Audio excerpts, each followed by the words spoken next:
आज स्वतंत्रता के इस अमृत महोत्सव में यानी 75वें वर्ष में अगर हम सोचें तो क्या हमने स्वतंत्रता सार्थक कर ली? देखिए, जैसा अभी स्वामी जी ने कहा, कितने ही लोग गरीबी में, अशिक्षा में पड़े हुए थे। जब तक उन सब को शक्ति, उन सब को स्वतंत्रता की अभिव्यक्ति नहीं मिली, तब तक उसकी सार्थकता कैसे? परंतु आज भी मैं कहना चाहूँगा, हमें स्वतंत्र हुए 75 वर्ष हो गए, पर यदि मैं आपसे ईमानदारी से पूछूं, हमारा तंत्र स्वतंत्र है क्या? हमारे तंत्र में स्व का तत्व कहाँ है? जिस स्व के तत्व का उद्घोष स्वामी विवेकानंद जी ने आज से तकरीबन 125 साल पहले किया था, वो दिख रहा है क्या?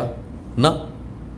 अगर आप गौर से देखें तो हम तो उसके कई बार विपरीत जा रहे हैं। जिसे वह पंक्ति थी ना कि हो गए हैं स्वप्न सब साकार, कैसे मान ले हम, टल गया सर से व्यथा का भार, कैसे मान ले हम।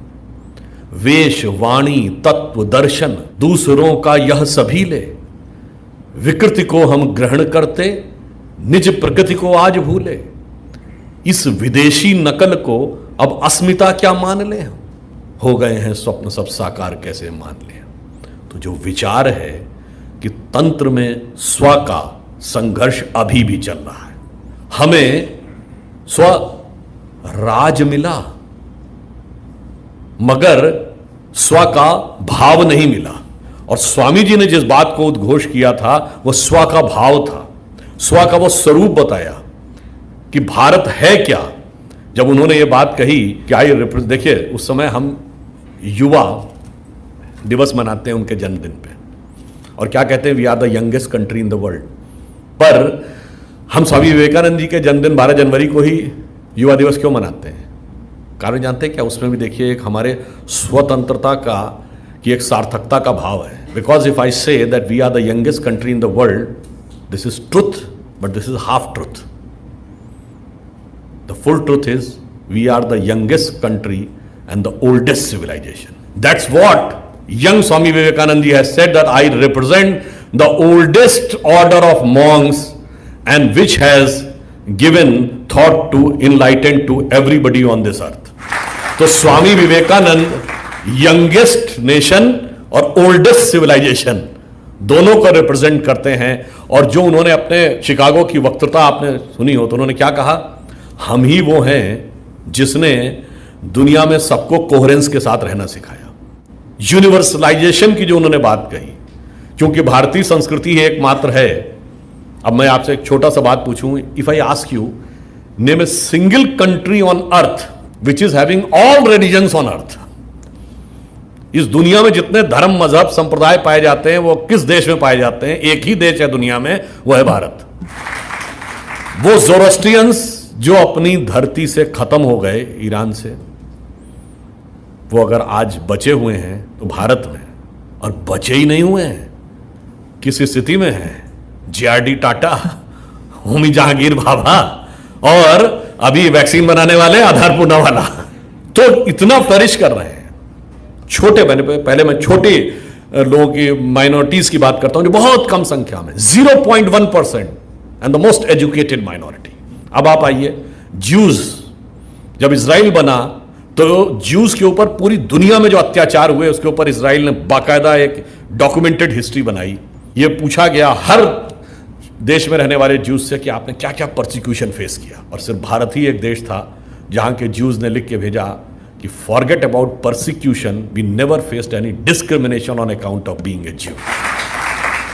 अब अगर आपसे पूछें कि इस्लाम में 72 फिरके माने जाते हैं, अगर आपसे पूछे name a single country in the world which is having all sects of Islam, it's 57 के 57 मुस्लिम देशों में एक भी नहीं है, वो सिर्फ भारत है। कोहेरेंस कैसे क्रिएट किया जा सकता है? वो जो यूनिवर्सलाइजेशन कोहेरेंस की बात स्वामी विवेकानंद जी ने कही थी इस भारतीय संस्कृति के आधार पे, वो इसमें प्रकट रूप में दिखाई पड़ती है। और इसमें मैं एक कोट भी बताना चाहता हूं। मार्क टेली हुए, बहुत बड़े बीबीसी के पत्रकार, आप सबने नाम सुना होगा, बीबीसी पे आते थे मार्क टेली पहले। 26 साल भारत में रहे। उन्होंने 2019 में द इक्वेटर मैगजीन में सितंबर में एक बात लिखी, बड़ी मज़ेदार। उन्होंने कहा Muslims in India are the luckiest. Why? उसने कहा मैं 26 साल दिल्ली के निजामुद्दीन इलाके में रहा और निजामुद्दीन में एक तरफ हजरत निजामुद्दीन औलिया की दरगाह थी और दूसरी तरफ तबलीगी जमात का ऑफिस आमने सामने। उन्होंने कहा दुनिया में कोई दूसरा मुस्लिम देश होता तो ये 26 साल एक साथ रह ही नहीं सकते थे, इतने डाइवर्जेंट फिरके, कोई ना कोई एक दूसरे को खत्म जरूर कर देता। पर भारत के मुस्लिम इसलिए भाग्यशाली हैं कि वो अपने मजहब में जैसे चाहें वैसे अकीदत और इबादत कर सकते हैं। ये खूबसूरती है उस कोहेरेंस की। इसलिए मैं आपसे कहना चाहता हूं कि जिस यूनिवर्सलाइजेशन और कोहेरेंस की बात स्वामी जी ने की वो हमारी परंपरा में कैसे बना हुआ था। एक शायद आप लोगों, बहुत से लोगों को ये वाकया ना ध्यान हो, जब स्वामी जी वहां गए तो लोग उनसे इतने प्रभावित हो गए कि लोगों ने कहा साहब हम आपके धर्म में दीक्षा लेना चाहते हैं। इसको मैं कोई पॉलिटिकल स्टेटमेंट नहीं कहना चाहता, यहां तो लोग बाकायदा एक अभियान चलाते हैं कि कैसे हम दीक्षा लेके कन्वर्ट कर लें। स्वामी जी ने क्या कहा? स्वामी जी ने कहा कि भाई मैंने तो आपको यूनिवर्सल लॉ ऑफ नेचर बताएं, you follow it, there is no need of changing your way of worship, changing your belief, you just follow the rule. जैसे अगर आप एक्सरसाइज करते हैं तो आपका शरीर मजबूत होगा, ये नेचर्स लॉ है। Like law of gravity, law of relativity, ये हमेशा से है। तो उन्होंने ये कहा कि आप अपने अपने नियम से बस इन नियमों का पालन करिए, कोई जरूरत नहीं है परिवर्तन होने की। इसीलिए भारतीय संस्कृति में कन्वर्जन का कोई कॉन्सेप्ट ही नहीं था। गीता में भगवान कृष्ण ने क्या कहा? स्वधर्मे निधनम श्रेयो परधर्मो भयावह, अपने अपने धर्म का पालन करो। इसीलिए उन्होंने कहा कि अगर आप एक उसमें कंपार्टमेंटलाइज हो जाएंगे, जो शिकागो में उन्होंने कहा, तो फिर क्या होगा? वायलेंस, डेथ, एक दूसरे के साथ संघर्ष, सारा कॉन्फ्लिक्ट, जिसे आज सैमुअल हंटिंगटन कहता क्लैश ऑफ सिविलाइजेशन। वो क्लैश ऑफ सिविलाइजेशन से बियॉन्ड जाके कोहेरेंस ऑफ सिविलाइजेशन आएगा। तो उसके लिए बस केवल उनका वो 1893 का वो वक्तव्य पढ़ लीजिए, आपको कोहेरेंस ऑफ सिविलाइजेशन का आधार नजर आ जाएगा। Because we are the only culture in the world which doesn't believe in conversion. That's why India is the only major country in the world which never went for invasion. हमने कभी चाहा ही नहीं कि दूसरे पे कब्जा कर ले।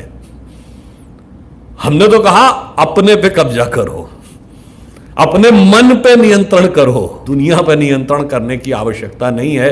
तो हमारे एक फंडामेंटल थॉट में अंतर था और उस थॉट प्रोसेस से को जब तक हम नहीं समझेंगे, स्वतंत्रता की सार्थकता हमें दिखाई नहीं पड़ेगी।